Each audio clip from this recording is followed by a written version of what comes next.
Assalamualaikum warahmatullahi wabarakatuh. Selamat datang di Rudis Room, tempat ngobrol kehidupan. Kenapa kita ngobrolin tentang kehidupan? Karena kita memang makhluk hidup. Jadi penting banget kita bicara tentang kehidupan. Bagaimana memaknai hidup, mengisi hidup, dan tujuan hidup. Kita nggak cukup belajar dari buku, dari guru, tapi kita juga bisa belajar dari orang-orang yang kita hadapi, kita temui.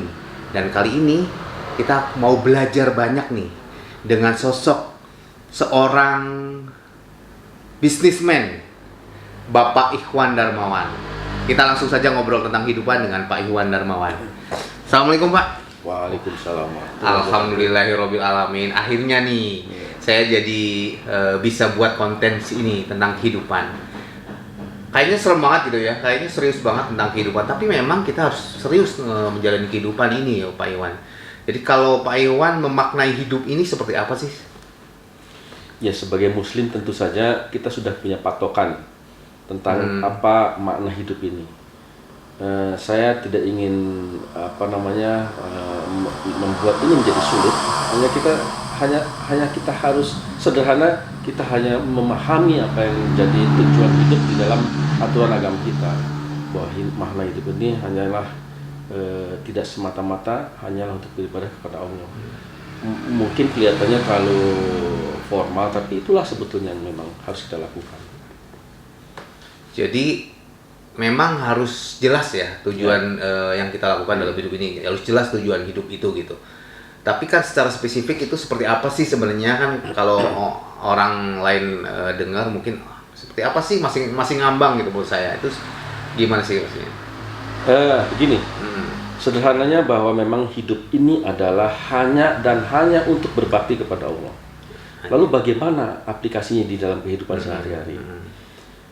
Kalau kita mau berpikir lebih dalam bahwa kalau kita hanya mengikuti saja alur hidup ini, maka kita akan menemukan titik jenuh pada satu saat, dan itu pasti kita rasakan oleh setiap orang.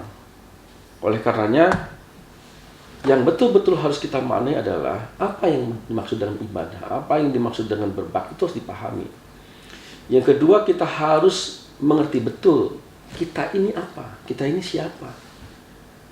Harus dipahami betul, karena itulah yang akan membuat kita semakin tahu kemana kita harus melangkah. Pahami kita sendiri, maka insya Allah kita akan dituntun untuk memahami kemana kita harus melangkah. Menarik banget ya Pak Ikhwan ya. Jadi saya teringat dengan ada pertanyaan yang sangat menarik yang lebih mudah-mudahan ini menjadi fokus kita gitu. Ketika saya coba searching di Google, pertanyaan itu luar biasa. Ini mungkin pertanyaan mendasar, tapi menurut saya menjadi pijakan awal gitu. Bagaimana kita menjalani hidup ya. Boleh Pak kita bedah satu persatu pertanyaan ini. Mudah-mudahan kita bisa menjawabnya ya Pak ya. Nih pertanyaannya keren banget nih. Menurut saya sih keren banget nih. Apakah selama ini yang Bapak rasakan bahwa semua yang Bapak kerjakan dalam kehidupan ini semata-mata untuk persembahan Allah Subhanahu wa Ta'ala atau untuk kepentingan lain? Nah, ini menurut saya pertanyaan yang sangat baik. Oleh karena tadi saya bilang bahwa kita harus memahami kita sendiri ini siapa gitu loh. Kalau di dalam Al-Quran jelas sekali bahwa kita ini adalah makhluk biologis, ya, makhluk materi badani, tapi sekaligus makhluk spiritual. Ada nurani di dalam diri kita, ada ruh di dalam diri kita. Ada dua bagian penting di dalam diri kita. Badan, materi, biologis ini, yang sama persis dengan makhluk hidup lainnya. Mirip-mirip lah. Ya, bahkan secara gradual di dalam ilmu biologi, kita tuh memang di atas makhluk lainnya secara biologis. Kita sama dengan makhluk-makhluk pada umumnya, terutama primata. Kita memiliki paru-paru, kita membutuhkan oksigen, kita punya jantung, kita punya ginjal. Mirip secara struktural, secara biologis sama. Kita ini sama adalah makhluk biologis. Tapi kita berbeda dengan mereka. Karena kita punya ruhani. Punya ruhani yang itu adalah sifat-sifat yang membawa kita kepada kebaikan. Tantangan hidup kita adalah sekarang, ketika kita berada di dunia, apa yang paling dominan di dalam diri kita? Kepentingan biologisnya kah atau kepentingan rohaninya kah? Dan di dalam Al-Quran tersirat bahwa memang kita ini makhluk yang lemah. Karena secara material kita akan cenderung melayani kebutuhan material kita, kita akan lebih dominan sisi biologis kita dibanding sisi rohani kita. Rasa nyaman itu Rasa nyaman, ingin mencari selalu kesenangan, ingin mendapatkan yang sifatnya materi, itulah. Lah, ketika kita mencoba menakar itu, sisi mana yang dominan? Sisi biologisnya kah atau sisi rohaninya? Kembali kepada pertanyaan tadi, apakah kehidupan kita sudah mengarah pada segala sesuatunya berbakti pada Allah atau hal lain? Maka kita kembali menakar.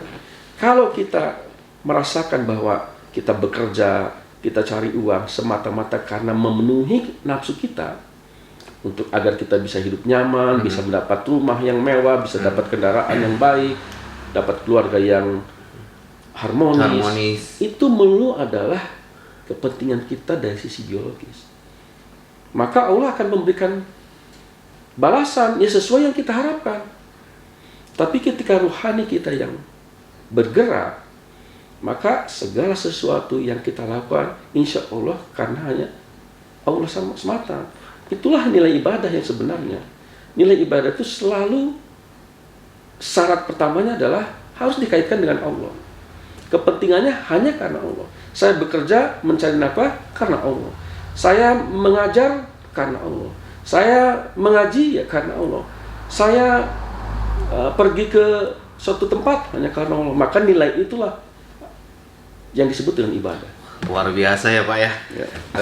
Jadi sangat menarik banget menurut saya. Dan ini buat saya itu pelajaran baru nih menurut saya kan. Artinya segala sesuatu itu harus fokus bener sama Allah gitu. Sehingga ketika kita mengisi kehidupan ini menjadi lebih ya muaranya harus sama Allah aja. Oleh karenanya begini sebetulnya. Tergantung kita ini mau fokus kemana. Kita ini mau mengikuti hawa nafsu atau mengikuti hati nurani kita. Kalau kita tidak sadar mengikuti hawa nafsu, maka tidak bisa tidak, walaupun mulutnya berkata bahwa saya hanya ingin ibadah, bisnis umroh saya semata-mata ibadah, tapi badan kita menunjukkan sebetulnya itu keinginan biologis.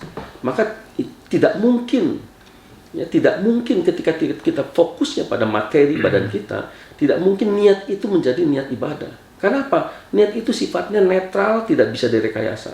Niat itu datangnya setelah tiba-tiba terlintas di dalam hati kita. Makanya hati ini yang harus dijaga. Karena kita tidak bisa mengendalikan niat. Kita niat mau taraweh, tapi secara realnya sebetulnya karena ada tetangga kita yang kita incar taraweh, maka kita ikut taraweh. Iya. Itu contoh keseharian kita. Menarik Pak. Pertanyaan kedua nih. Apakah Bapak yakin semua yang Bapak lakukan di dunia ini nih, tadi sempat cerita kan ya, akan memberikan Bapak kehidupan yang terhormat di akhirat?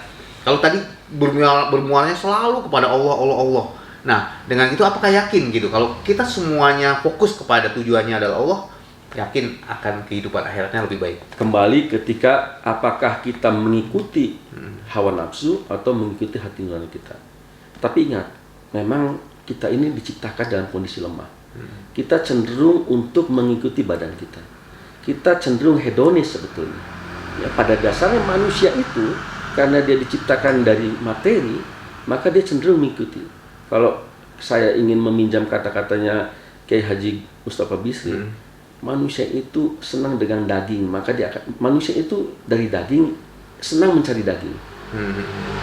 Nah, kalau apakah pertanyaannya saya sehari-hari kegiatan saya akan membawa kepada keberkahan, kepada ibadah, saya kembalikan kepada dasarnya manusia.